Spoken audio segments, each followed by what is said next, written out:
Assalamualaikum warahmatullahi wabarakatuh.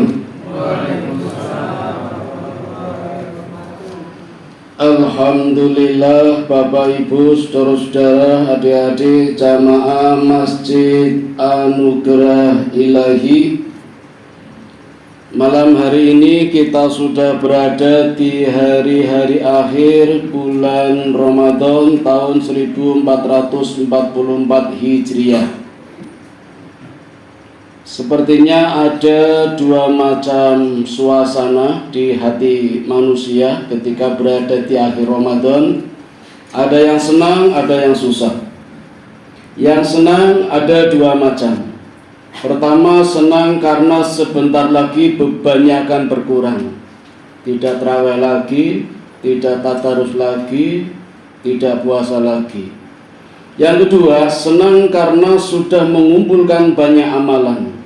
Dari hasil tajilan, tarawih, tadarus, witir, kuliah subuh, sudah mengumpulkan banyak pahala, maka senang.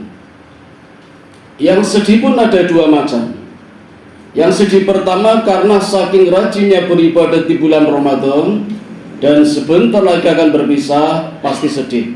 Karena peluang mendapatkan pahala banyak akan hilang kembali seperti bulan biasa. Sedih yang kedua, mungkin belum siap menghadapi Idul Fitri. Belum beli baju baru, belum beli sepatu baru, baru punya lato-lato. Apapun suasana kondisi kita, Bapak Ibu, kita sebenarnya punya persoalan besar. Apa persoalannya? Menganggap remeh amalan di bulan Ramadan. Contoh, satu saja, malam Lailatul Qadar. Turunnya ayat ini, Bapak Ibu, sangat dahsyat. Mesti ada apa-apanya. Tapi kita sepertinya biasa-biasa saja. Padahal surat Al-Qadar sering dibacakan oleh imam ketika memimpin sholat.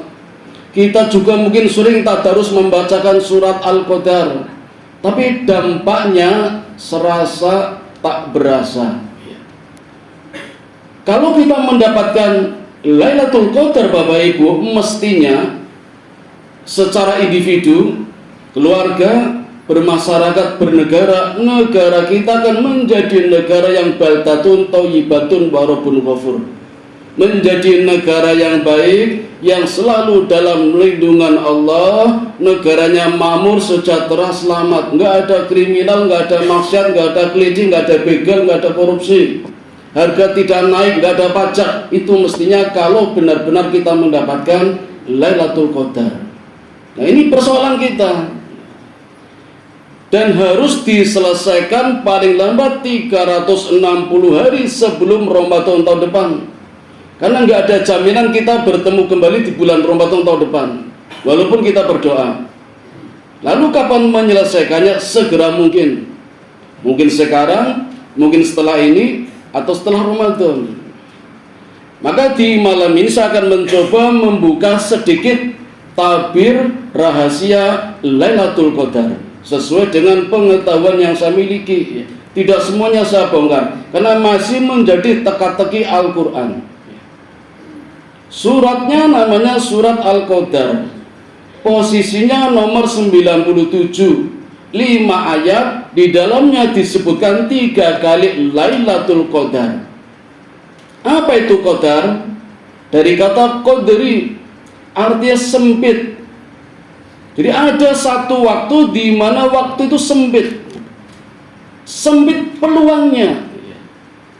Orang sering bilang mengambil kesempatan dalam kesempitan. Ini orang yang cerdas. Ketika orang lain tidak bisa mengambil, kita bisa mengambilnya, ada celah sedikit. Karena bumi yang kita tempati, yang di atasnya ada langit, pada waktu itu, pada waktu Lailatul Qadar itu dipenuhi dengan malaikat. Sehingga sempit sekali. Hanya seperti 4 jari saja peluang yang dapat kita masuki. Karena diperebutkan oleh malaikat-malaikat juga. Kemudian Lailatul itu artinya malam. Dan memang banyak hadis menjelaskan, banyak orang menyampaikan, ulama juga menafsirkan Lailatul Qadar turunnya di malam hari. Betul apa betul? Sekarang kita buktikan. Kalau turunnya malam hari, berarti di belahan bumi yang lain tidak mendapatkan Lailatul Qadar. Karena di belahan bumi yang lain siang. Dan itu tidak adil. Karena Lailatul Qadar sifatnya universal, mendunia. Tadi saya ngebel anak saya yang ada di Swedia. Saya tanya jam berapa? Jam 2 siang. 2 jam lagi, misalnya nanti turun Lailatul Qadar, kita dapat, Swedia berarti nggak dapat. Karena jam 4 sore. Nggak adil kalau begitu. Maka kita jangan menafsirkan Lailatul Qadar adalah satu malam. Karena nanti nggak adil. Negara-negara bagian sana, seperti Irlandia, hari ini panasnya 20 jam. Puasanya 20 jam, malamnya cuma 4 jam. Jadi habis tarawih nanti sahur. Cuma 4 jam. Kalau dibalik kuat nggak puasa 20 jam? Kutub utara, hari-hari tertentu itu matahari bersinar terus selama 24 jam. Jadi nggak ada malam. Berarti puasa terus. Kan nggak ada malam. Nggak usah kaget. Nabi Musa puasa 40 hari tanpa sahur, tanpa berbuka. Nabi Idris berpuasa selama 1 tahun tanpa berbuka, tanpa sahur. Nabi Sam'un 1000 bulan tanpa buka, tanpa sahur.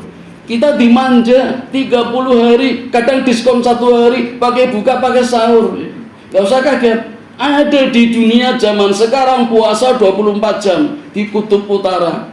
Ada hari-hari tertentu mataharinya 24 jam. Kalau terjadi seperti itu, kapan malamnya? Dan kalau nggak ada malam, berarti nggak ada Lailatul Qadar. Nggak adil.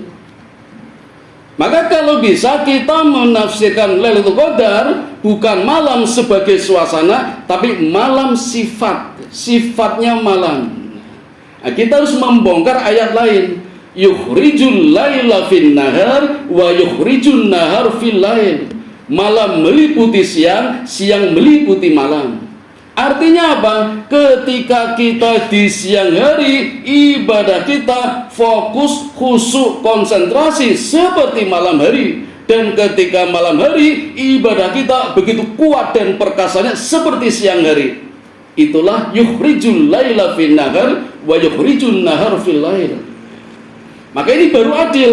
Semuanya bisa mendapatkan Lailatul Qadar walaupun di siang hari. Karena seperti malam, ibadahnya di siang hari seperti malam. Bukankah duhur lebih banyak sholatnya daripada isya? Duhur 4 rakaat.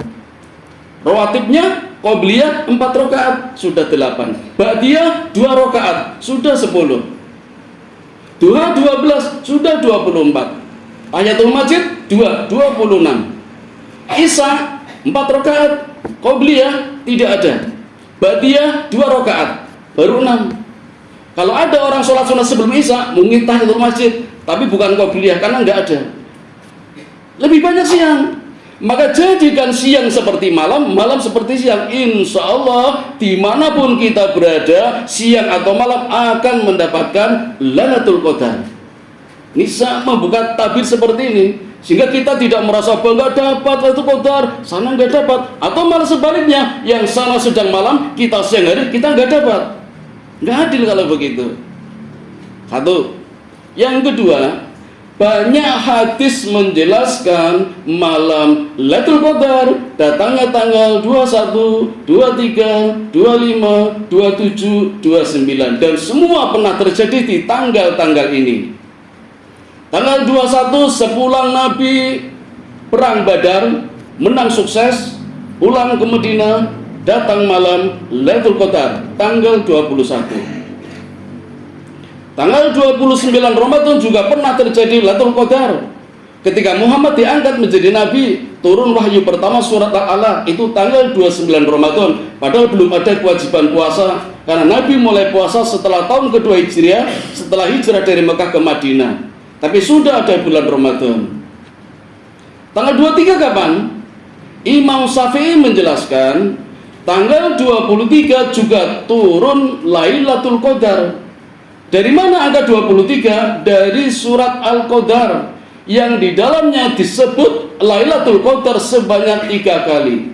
Nabi mengatakan turunnya setelah tanggal 20, 20 ditambah 3, 23. 25 juga turun Lailatul Qadar.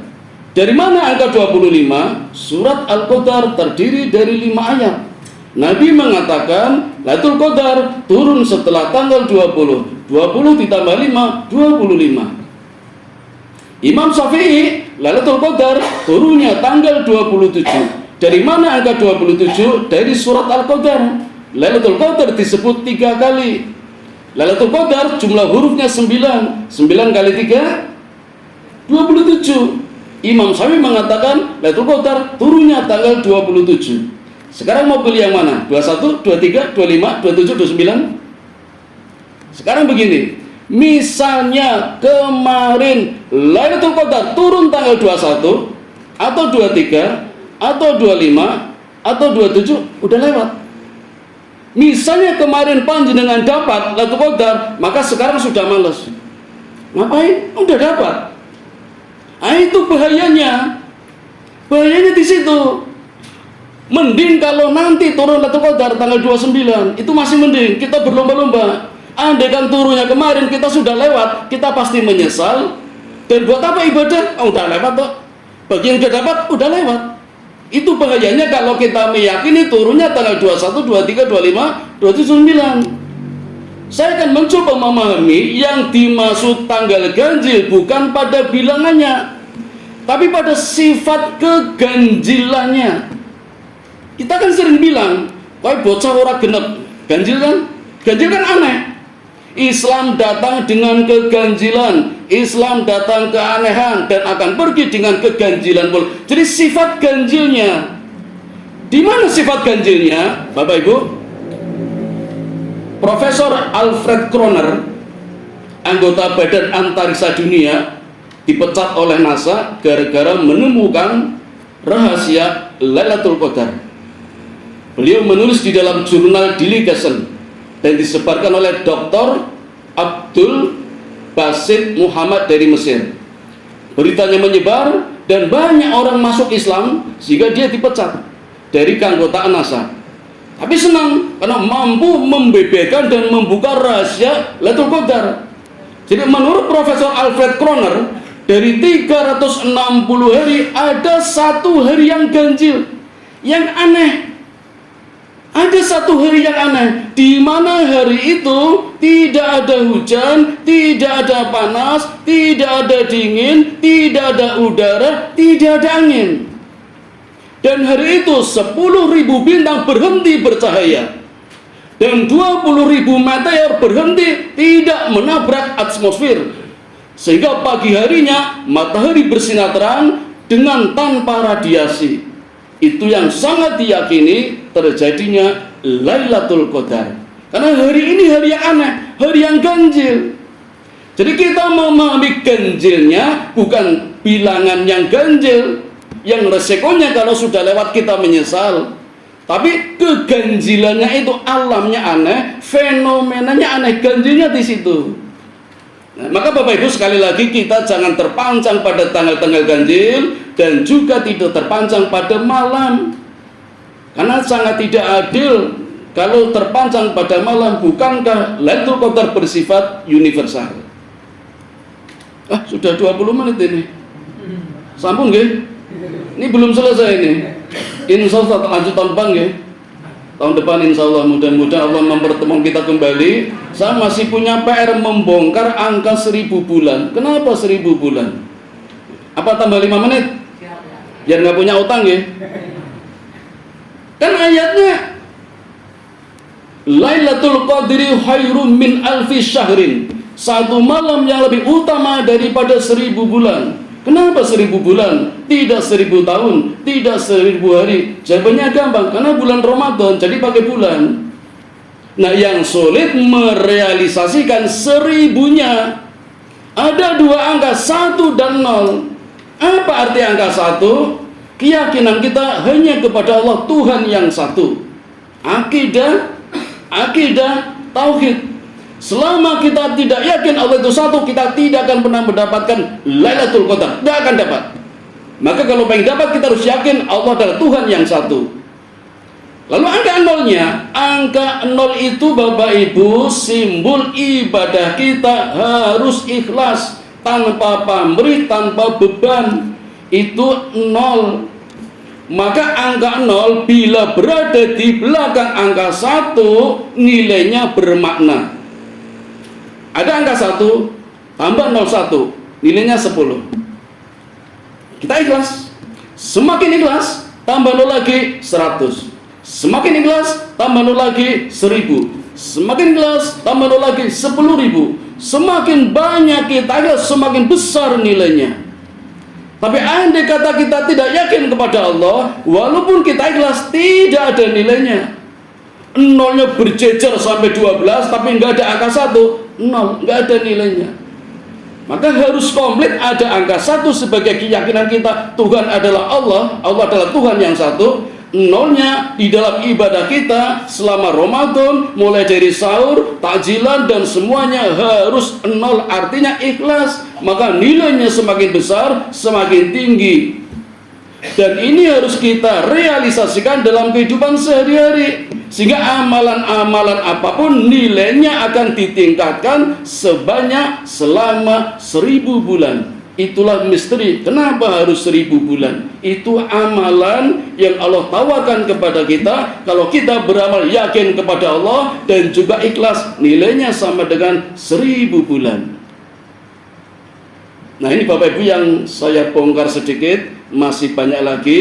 Kita tetap harus belajar agar ibadah kita bermakna, tadarus kita bermakna, tidak cuma balapan, tidak tahu artinya. Imam memimpin sholat juga membacakan ayat-ayatnya berlalu begitu saja. Mungkin ada yang hobi tahlilan, ada yang yasinan, tapi begitu saja berlalu, tidak ada maknanya. Maka kita mulai kaji satu persatu, dimulai dari membaca terjemahannya, kemudian tafsirnya. Maka jangan ragu-ragu untuk mengkaji, menambahkan ilmu. Allah mengangkat derajat orang beriman dengan ilmu. Sekali lagi, Allah akan mengangkat derajat orang beriman dengan ilmu. Sama-sama beriman, lebih berbobot yang berilmu. Orang berilmu ketika tidur, jin itu takut. Orang melek tapi tidak berilmu, jin tidak takut. Itu kebalikannya di situ. Nah Bapak Ibu, ini PR buat kita. Kalau kita sudah tahu tentang Lailatul Qadar, mari kita manifestasikan, kita kejawantahkan dalam kehidupan kita. Kita berharap diri kita, keluarga kita, masyarakat kita, negara kita menjadi negara yang baldatun thayyibatun warabun ghafur. Amin ya robbal alamin. Bapak Ibu sudah nyicil ayem, nama masjidnya Anugerah Ilahi, masjid yang dianugerahi oleh Ilahi. Mudah-mudahan jamaahnya begitu. Amin ya robbal alamin. Makatan Bapak Ibu yang dapat kami sampaikan, mohon maaf kalau ada kekeliruan, dan bila esok di Idul Fitri tidak bertemu, izinkan kami mengucapkan taqabbalallahu minna wa minkum wa taqabbal ya karim minal aidin wal faizin wal maqbulin. Mohon maaf lahir dan batin. Mari kita tutup dengan doa kifaratul majlis. Subhanakallahumma wa bihamdika asyhadu an la ilaha illa anta astaghfiruka wa atubu ilaik. Assalamualaikum warahmatullahi wabarakatuh.